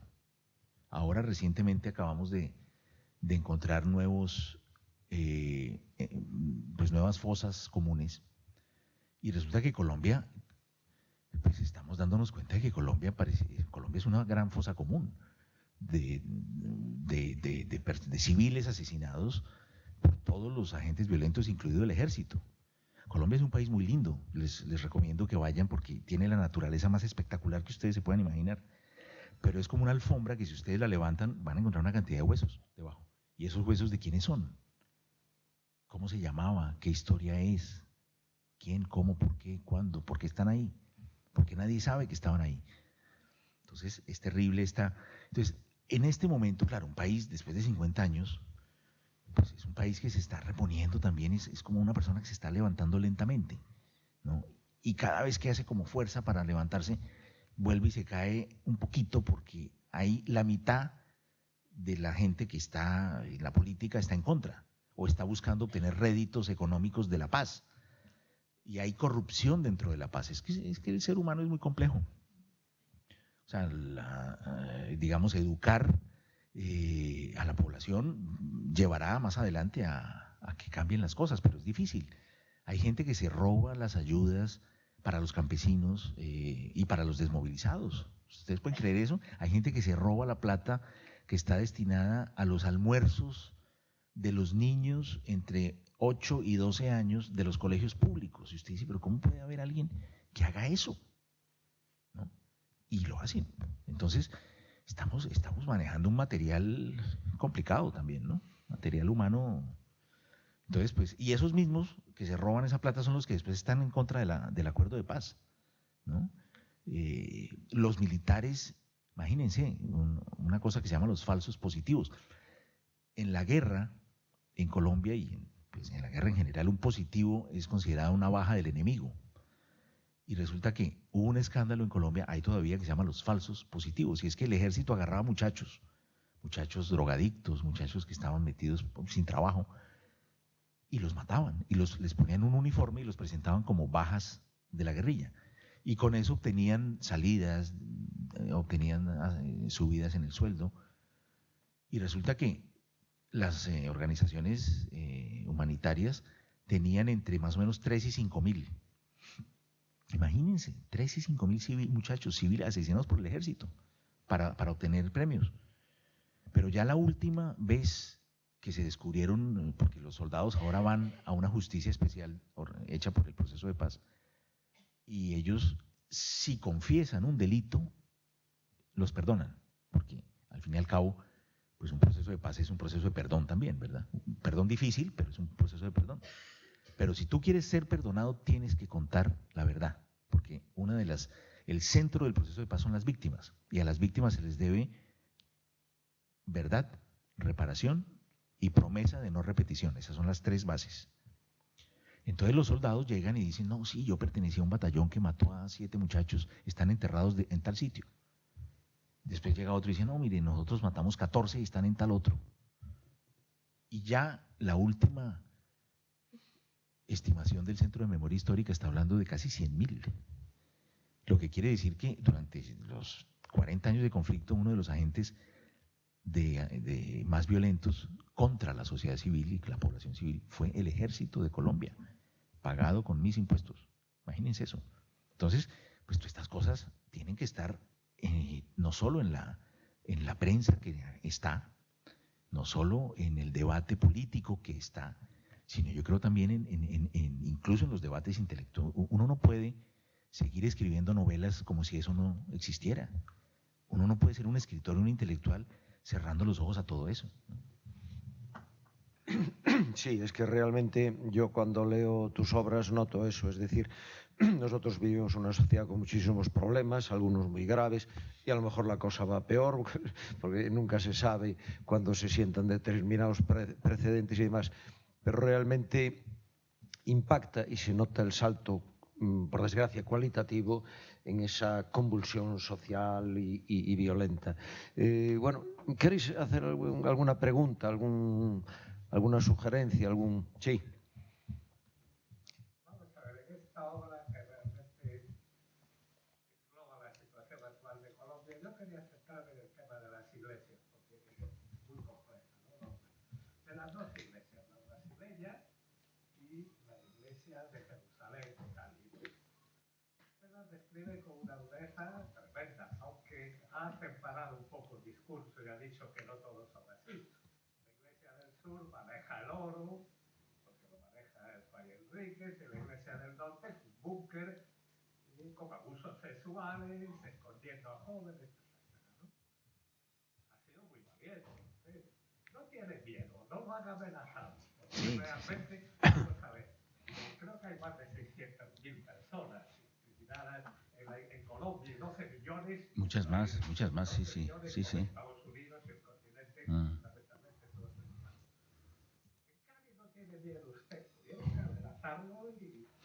Bueno, yo recibo muchas amenazas, debo decirlo, pero digamos que recién salió la novela y cuando se hizo la primera, digamos, oleada de prensa, recibí muchas amenazas. Pero es que yo recibo amenazas prácticamente hace 15 años, porque mis artículos de opinión también son como muy fuertes. Ahora, eso no quiere decir que le dé yo, pues que no me importe. Claro, una amenaza, el problema de una amenaza es que se vuelve verdadera es cuando te matan. Entonces es mejor que no se vuelva verdadera. Pero como son cristianos evangélicos, ya pasó la primera parte de las amenazas, ya pasó. Ahora estoy en la parte en que me perdonan. Porque ellos están obligados además a perdonar por una cuestión del cristianismo profundo. Entonces, cada rato recibo mensajes por Facebook, que es una cosa que yo, pues, entra cualquiera, y me escriben y me dicen, señor Gamboa, a pesar del daño que usted nos ha hecho y a pesar del modo mentiroso y luciferino en que se refieren, dice, lo esperamos con las puertas abiertas. Por supuesto yo no voy. Pero sí, no sé, yo a veces, bueno, no sé, me lo tomo un poco a la ligera, pero yo no tengo pues una vida fácil de rastrear tampoco, ¿no? Afortunadamente. Entonces, pues no sé, sí, recibo muchísimos insultos. ¿Qué cantidad de insultos que recibo? Pero es que ahora, con las redes sociales, la gente lo puede insultar a uno. Antes la gente decía, pero lo decían como para sí. Ahora se lo pueden decir a uno. Yo creo que no es que ahora se insulte más, es que ahora uno se entera, ¿no? Entonces, bueno, pues sí, a mí me insultan mucho. Inclusive me espían a veces, se meten y hackean y hacen cosas así. Pero también hay gente que me quiere, hay gente que me defiende, hay gente que, bueno, como yo somos muchos. En Colombia casi todos los escritores somos columnistas. William Ospina, Héctor Abad, Piedad Bonet, Laura Restrepo, bueno, muchos, puedo hacer una lista infinita. Y todos tenemos esto mismo, es decir, esto que yo les estoy contando no es exclusivamente de Santiago Gamboa, esto es de todos los escritores. Con lo cual, pues sí, digamos que es una de las rayas, es una de las cicatrices de esta actividad y hay que seguir con eso y hay que tener cuidado, sí, hay que tener cuidado. Ahora, no, pues miedo, a mí no me da miedo porque la primera vez que alguien me escribió, ojalá lo maten, dije, bueno, por lo menos esa persona quiere que otro me mate, no me anuncia que me va a matar. Sí. Así que, pero eso fue hace casi 20 años ya. Entonces, pues uno ya como que le va perdiendo el... Pero bueno, le agradezco mucho el comentario y la preocupación. Sí, ¿alguna pregunta más? Bueno, yo tenía dos cosas. Una, el tema este que realmente me sorprendió, el consumo intensivo y, bueno, de una manera orgiástica y demás en muchas de tus novelas. ¿Era eso? Bueno, cuestión. Es verdad, tú me has preguntado por eso. Bueno, lo que pasa es que tú te refieres sobre todo a plegarias nocturnas. Sí, claro. Sí. Porque es que, claro, ahí hay una situación... es decir, el consumo de drogas, la gente que consume drogas, consume así. Es decir, ese es el modo, inclusive, pues yo creo que los personajes de Plegarias Nocturnas, por ejemplo, pasan por ese momento en una cuestión, digamos, específica y coyuntural de la novela. Después la novela sigue hacia otros temas. Pero es decir, Colombia es una sociedad en donde el narcotráfico, en un principio, es más bien es de Colombia hacia afuera, ¿no? Pero también tiene, como todos los países, un consumo interno. Es decir, en Colombia, además, es baratísimo. Las drogas en Colombia, comparativamente con Europa, son supremamente baratas. Entonces, sí, pues todos mis personajes son personajes que están un poco como en el filo de la caída. Son personas que no tienen como una gran tranquilidad, son personas que están a la búsqueda de cosas, que tienen pasados difíciles, terribles. No son personas, fíjate, a mí hay un escritor inglés que se llama Ian McEwan, que a mí me encanta precisamente, y entre otras cosas, porque hace exactamente el tipo de personaje que yo sería incapaz de hacer, que es una persona normal que tiene un trabajo de clase media, educado, universitario, que está casado y vive con sus hijos y que de pronto algo le sucede.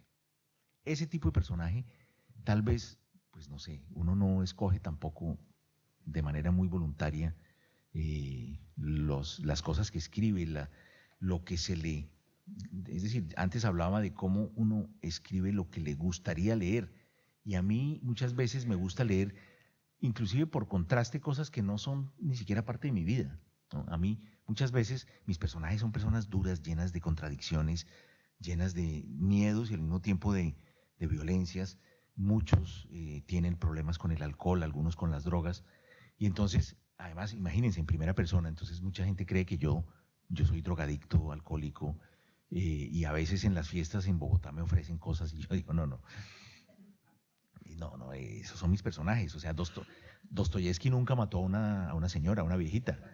Que uno escribe sobre ciertas cosas, pero no es uno el que está haciendo, hablando, no es uno el que se está desnudando, ¿no?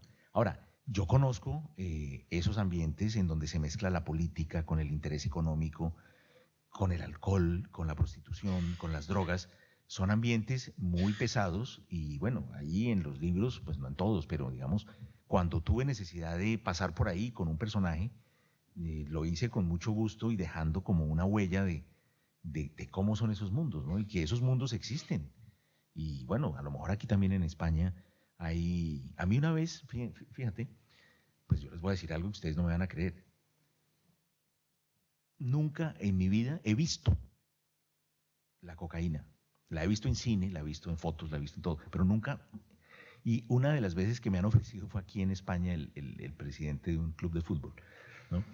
Que pues yo decliné la invitación, pero es decir, eso es algo que forma parte de la vida cotidiana de muchísima gente, Hay un libro ¿cómo se llama? El italiano, Saviano, sobre el consumo de cocaína, y es una cosa impresionante, porque la cocaína, por lo costosa, se reconoce como con un cierto tipo de profesional joven, yuppie, pero no, o sea, él habla también de conductores de bus, o bueno, pescadores, gente que hace faena, que faenan en fin, está metida en todas partes.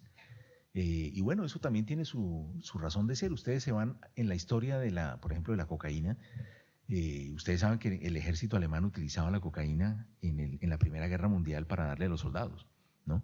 Freud usaba la cocaína para tratar a los adictos al láudano, que era el opio líquido. Y entre otros, él trató, por ejemplo, a Nietzsche, él trató a Sir Arthur Conan Doyle, Freud, ¿no?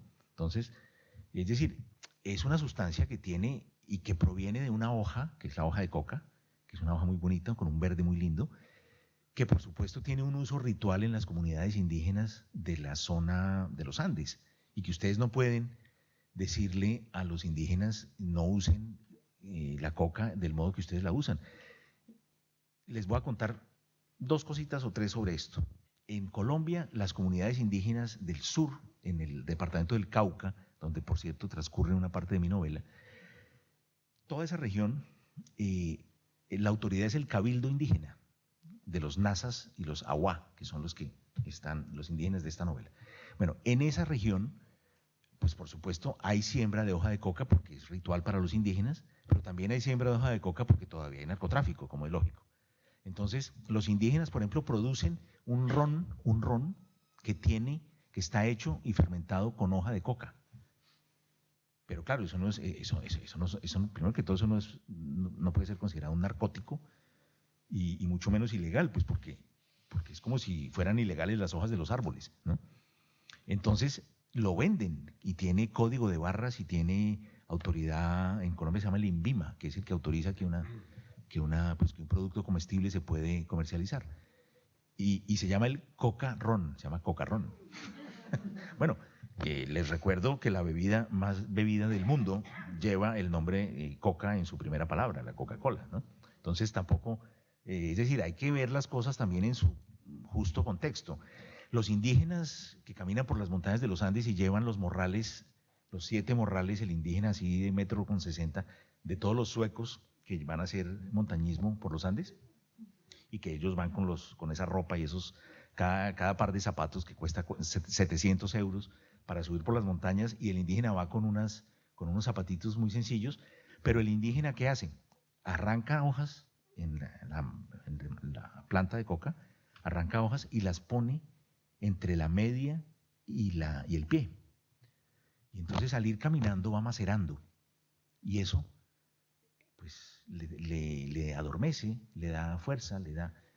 Entonces, claro, él lleva los 7 morrales de los suecos y a las 2 horas los suecos están sin respirar y este lleva medio kilómetro por delante, ¿no? Y eso es natural, eso, ¿cómo podemos prohibir eso? ¿Verdad? Sí, ya para acabar te quería preguntar por un par de detalles que aparecen en muchos libros tuyos, que es la presencia de la literatura, en la propia literatura, en Plegarias Nocturnas es un canto a la literatura, al poder salvador de la literatura, como también podría ser el poder salvador de la literatura cuando tú describes todos estos lugares. Incluso, y en Será larga la noche también aparece, yo creo que muy presente en Plegarias Nocturnas, de la educación, ¿no? Bueno, es que la literatura es una cosa para mí muy seria. Es decir, para mí la vida es prácticamente invivible si no es cerca y al interior de la literatura. Entonces, mis personajes, pues les pasa un poco como a mí. Es decir, claro, yo sé que pues, mis personajes son de muy diverso tipo, no todos, pero sí hay una cierta similitud en algunas cosas. No sé si ustedes han leído un autor que se llama Malcolm Lowry, un autor inglés. Tiene una novela bellísima que se llama Bajo el volcán, que es una obra maestra. Malcolm Lowry era, como muchos escritores anglosajones y sobre todo ingleses, era profundamente alcohólico. Yo creo que el alcoholismo es una de las cosas que define la literatura escrita en inglés. Entonces, claro, él era profundamente alcohólico y por lo tanto todos sus personajes son alcohólicos, unos más, unos menos. Graham Greene, en las obras de Graham Greene, siempre a las 11 de la mañana, en cualquier novela de Graham Greene, hay un personaje que dice, es hora de tomar un trago, y ya se van para un bar y ya se toman, y ahí sigue, lo que esté pasando sigue en el bar, a las 11 de la mañana, en todas las novelas de Graham Greene. Es decir, el alcoholismo de los escritores se traslada al de sus personajes. En mi caso, pues a mí la literatura es decir, es el modo de vivir que yo tengo. Entonces mis personajes, claro, se salvan, se problematizan, se meten en líos, van y vienen, pero también tienen siempre la literatura en torno. Yo creo profundamente en la literatura, creo en serio, de verdad, en la literatura. Creo que la literatura no solo nos ayuda a vivir, sino que nos protege también de la vida. Y eso es casi ya, con solo esas dos cosas ya es suficiente para... Antes yo les decía que yo no soy religioso y que mi espiritualidad va por otro lado, va más por el lado de la literatura. Yo me siento mucho más protegido leyendo una obra como Los Miserables o leyendo a Balzac, que cuando estoy, pues no sé, pues por supuesto, como no tengo ninguna formación religiosa, pues cuando estoy en una iglesia. Bueno, lo que siente una persona que cree, esa sensación de fuerza y de protección y de alguna manera de sumisión, porque la sumisión es protección también, cuando está en una iglesia, pues yo la siento cuando estoy dentro de un libro que me está dando las claves fundamentales de la vida o que me está ayudando a responder a una pregunta que me está rondando o que me está sacando a mí de una situación. Entonces, yo creo, para mí la literatura es una cosa muy seria y para mis personajes pues también se fregaron, tienen que asumirla. Bueno, muchísimas gracias a Santiago Gamboa. Si queréis conocer un poco más Colombia, sin viajar a ella, será larga la noche ahí fuera, vais a conocer a una Colombia muy auténtica, muy real, muy violenta, pero muy tierna en algunas ocasiones. Tenéis ahí el libro, algunos otros libros de Santiago Gamboa. Y nosotros aquí en Galicia no tenemos ese cocarrón, pero tenemos un orujo ahora, para que, ya verás, te va a curar el jet lag, bueno, te va a curar el jet lag, te va a ayudar a dormir y vas a querer volver. Bueno, no, ya, todavía no me he ido y ya quiero volver. Pero hay algo que les quería decir porque mencionas la violencia. Es que yo creo que la violencia no es de un lugar o de otro. La violencia es una forma de cultura, no lo olviden. No olviden esta opinión y vean a ver si están de acuerdo. Pero fíjense, la cultura de Occidente comienza con una guerra, ¿no? Es la guerra de Troya. Y esa guerra todavía no se ha terminado. Lo que pasa es que se desplaza, va a otros lugares. En este momento, bueno, Colombia es una república de 200 años, es un país joven. Estamos tratando de... Voy a terminar con una nota optimista. Porque al fin y al cabo, pues el optimista sufre un poco menos que el pesimista, ¿verdad? El pesimista sufre todo antes, durante y después. El optimista solo después. Pero vamos a ser optimistas hoy. Y yo creo efectivamente que nosotros estamos tratando de construir una sociedad mejor. Llevamos 200 años. Europa lleva 2000 o no sé cuántos años y ahora ya viven maravillosamente, pero también aquí hace 80 años hubo un desmadre total, recuerden la Segunda Guerra Mundial, entre otras cosas. Entonces, cada región y cada sociedad trata de encontrar un lenguaje en el que todo el mundo se sienta reconocido, en el que quepan todos. Nosotros estamos tratando de buscar eso. Intentaremos hacerlo rápido, más rápido y con no tanta sangre. Pero bueno, vamos a decir que es un país adolescente. 200 años de vida republicana permiten creer que es un país adolescente que está apenas empezando como a conocer la vida y tratando de congraciarse con ella. Muchas gracias.